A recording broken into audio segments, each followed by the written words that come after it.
Hello and welcome to another episode of GM Talks. Today we're gonna feature some nice game by Aagaard, a player that has inspired me throughout my career in different ways. He is very well known as an author of numerous chess books. He's the publisher from Quality Chess, and he is now training world-class players. So he's one of the best trainers in the world. And today there is a prize. If you look at the notes below, you can see that there is a link to a Facebook GM Talks group. And if you become a member, you participate in the competition to get one free spot in the Killer Chess Strategy course, which will take place from Thursday till Sunday. It's an online course. The prize is 299 euros, but one lucky winner will get it for free. By the way, I will also be an instructor on that course. So don't hesitate to sign up for GM Talks Facebook group and join the fun there. And let's get on to a little bit about Aagaard. He became a grandmaster rather late in 2007 after having gotten 3 GM norms for a long time, but not having quite made the 2500 rating. And he's interesting because, first of all, it's always interesting with people that can work on themselves and evolve, develop.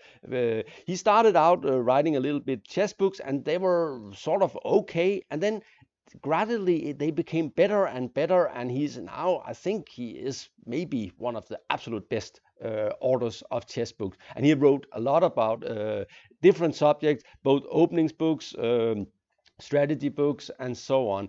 And then he decided that he wanted to become a coach, chess coach, and and he started sending exercises to players like Gelfand, and he can take a lot of the glory or the honor of Sam Shankland's impressive development, that he suddenly went from being a rather good grandmaster to a really great grandmaster. So Aagaard is a fascinating player, and we have been discussing and talking about chess for many years.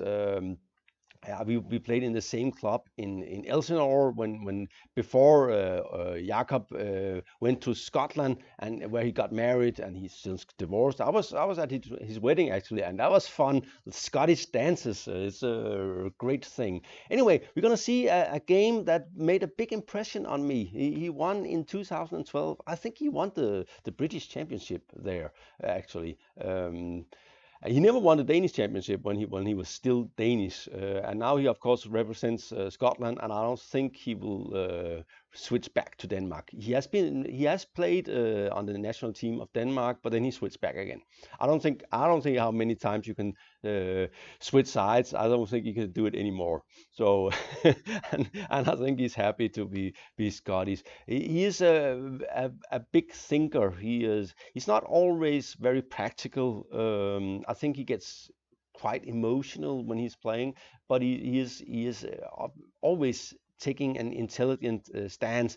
He has a tendency to be a little bit black and white, and saying, "Oh, this is the truth," and then he changes his opinion, and then something else is completely the truth. But that's always very interesting when people have clear and strong opinions about things. I love to talk with people like that. So it's always been interesting to discuss chess with Jakob. Okay, let's see his skill in action. He's playing against Mark Hebden in Glasgow in 2012, and he's white, and he plays the Scotch, of course. He's from Scotland now. So, and by the way, the Scotch is a pretty good opening. And he also played it once against me, and I was totally lost. And then I managed to get a draw. I was completely outplayed. By the way, I think I have a slight minus score against Jakob.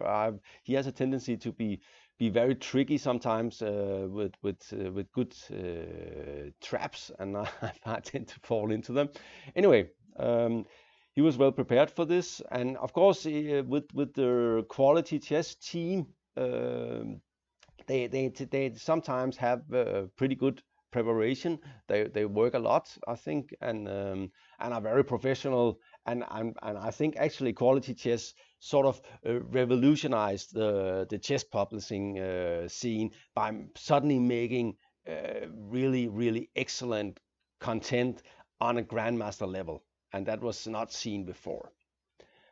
Okay, this is the Scotch opening. When white takes on c6, he gives black a double pawn, which is a bit crippling, a bit annoying. It's a little bit like having some scar tissue that you can't get rid of. It does make the black position. He has more influence in the center, but he is a little bit clumsy, and in general, that's the problem with the double pawn. And we have seen this trend in modern chess that white often tries to give black a double pawn, except in the Caro-Kann, where suddenly black is happy to get a double pawn on f6. So that's a reverse trend. Okay, e5, that's the idea. Now the main line is queen e7, queen e2, and both queen stands very badly, and knight d5 and things like that. It's a long theory. But Hebden has his own ways, and he plays knight e4. And that's of course also possible. The idea is to get the knight back here, where it will be quite good, and then black can play d5 and keep control over squares like d4 and c5, and not having a bad structure, just having a strong knight and a good center. And here comes another move, queen e7, which is a bit weird, but that's because bishop e3 was not protecting this pawn, and there's also this square. So now white is forced to allow the queen exchange. But the good news for white is that the ending is slightly better for white, no doubt about it. And we can see the work Jakob has done on the game by creating a lot of exercise. By the way, he was also national coach before Lars Schandorf, and of course way before me, and he did some excellent training sessions. He has a lot of good exercise. So I think people who sign up for his course or Killer Chess Strategy will get a good bargain. Okay, check, and we'll take, and knight here. And we see that in general, white's structure is better than black's, and but this pawn might get weak. If it doesn't get weak, then white has a slightly better pawn structure. Black does have a pawn more in the center, which is considered a slight advantage.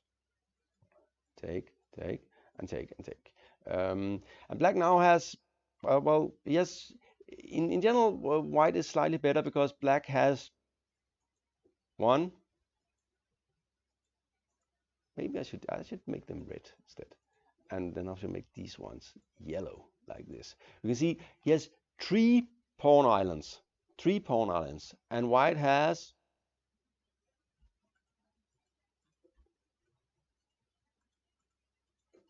two. So in that respect, structurally, white is slightly better. And of course, it could be a problem for black that the a pawn is isolated. Also, the pawns here are not so easy to mobilize. And the thing is, when you move double pawns forward, they become weaker and easier to attack. So that's a general rule. When you move double pawns forward, they become weaker. So that's why if you are defending, keep your double pawns back. That's a good idea. Okay, let's get on with it. Activity is the key for black. Rook out, attacking the pawn on b2, and of course white will defend it. And d6, saying, okay, I accepted the double pawn, but maybe you can help me straighten out my pawn structure here. And white says, no, I don't want to help you straighten out your pawn structure. If you take that, then your pawn structure will be really ugly here. And of course, white is slightly better. Also, this bishop is rather good with the pawn on e5. And white also have a plan to annoy the bishop. He might play f5 at some point, and black is under some pressure here, but he's not panicking. And black does what you're supposed to do, the Capablanca rule: put the pawns on different color than your bishop. Yes, rook here, all very natural. Might play it all the way up here. And black's decided that he was getting nervous. G6, f5 is a bit annoying. The pressure on the f file could be a problem. So black plays f5, but that does weaken the structure even more, because after this, let's count the number of pawn islands, and now black is up to 4. So he has a serious structural disadvantage, but he does have open files for the rooks. This is the thing about double pawns and pawn islands. You will get files. If you can get your rooks active, it might not be so bad. Okay, rook f2, normal move. Putting it on black is probably a good idea, and of course defending the pawn and getting ready to double the rooks here. Multi-purpose move, bishop f7, and the problem was this bishop was it was a bit annoying there, and black has an idea. He wants to put it here, and he's hoping to provoke this move, which will make this bishop not so effective. Suddenly it's not so effective. So but here this move is a bit of a problem for black, because his king is not that safe. So he has to go this way, and white is allowed to keep an active rook here, and white is already very clearly better. So probably f5 was a mistake, and bishop f7 was a mistake. Anyway, black is still rather solid. So and he has a plan. He wants to play this move, trying to force the exchange of the bishop. And we know that rook endings are, well, they famously joke that all rook endings are drawn in the. That's definitely not true, but they have a strong drawing tendency. If you have a very active rook, you can often the activity can often offset the deficit of one pawn or something. And check. And white will not like to exchange. And now he says, okay, I got the bishop inside here, where it's controlling this square. So and I can actually keep the black's idea was, of course, that this rook should not be very effective here, but it is, because it's allowed to stay after this move. And of course, yes, and we take, of course, with the pawn, strong free pawn, and white had a specific idea in mind here. After the normal move for black is to maybe go earlier with the king, and here how do white sort of get on with it? Black is getting ready to expel the rook, play d5 and king d6, and nothing bad will happen. But here comes the really great move of the game, which is rather, somehow, I don't know why I was surprised by this move. When you see it later, it looks extremely natural, but it's really a great move. So what do white play here? And I'll give you 3 seconds. And remember the Facebook group and the competition? Yes. Okay. King e3. Ups, and suddenly, and that's the funny thing about moves, suddenly it's all clear. What's white's plan is to go all the way up here, then play rook f7, and this king will turn into what we used to call a Pac-Man that can eat all the pawns. So like I think the Pac-Man eats cheese normally, but here it can eat pawns. h5, king up, active king, active rook, strong free pawn, rather easy win actually. Rook f7, getting ready to exchange one rook, because that will just make white's advantage much bigger. and black has to give up the pawn. And now it's of course winning, but it's not so easy. And a player like Mark Hebden is very good at trying to swindle you. So he will not give up here. It will take some time, and the technique is not flawless from Jakob, to be honest. But he will do. He has a very active king. And he's ready using a small tactical trick to. But I'm not sure he has seen that this. Maybe he did. But he has this desperado, so it's not so bad. And this was maybe not the transformation White was hoping for, but it's still winning because this pawn is not lost, but it will make sure that White will get a passed pawn on the king side and deciding the game. Check, king a3, f7, and rook e2. Very much like this way of playing, not getting into any kind of race. If you don't have to get into a race, don't get into a race when you're clearly winning. And g4 and take. And here he took with the king, and I think I would take with the g pawn. The g pawn is much stronger than the h pawn. So that was actually a little bit weird. Because this is winning, but it's not as easily winning.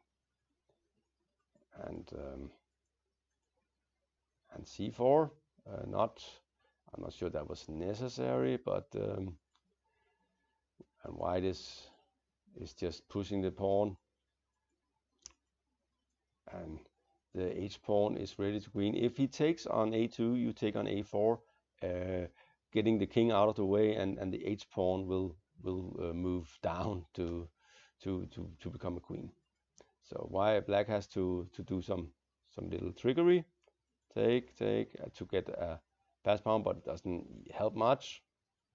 And White can just take the pawn, and after this move, and just take it. And the thing is here, the king just walks, and White plays this move, and it's all over.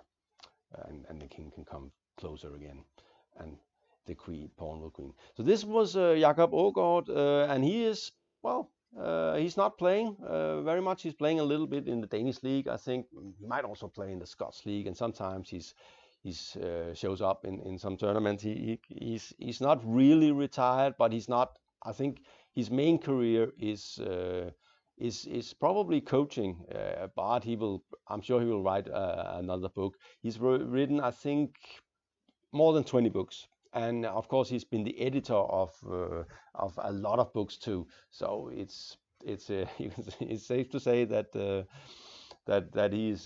he is a very hard worker, which is a good thing for when you're a chess author.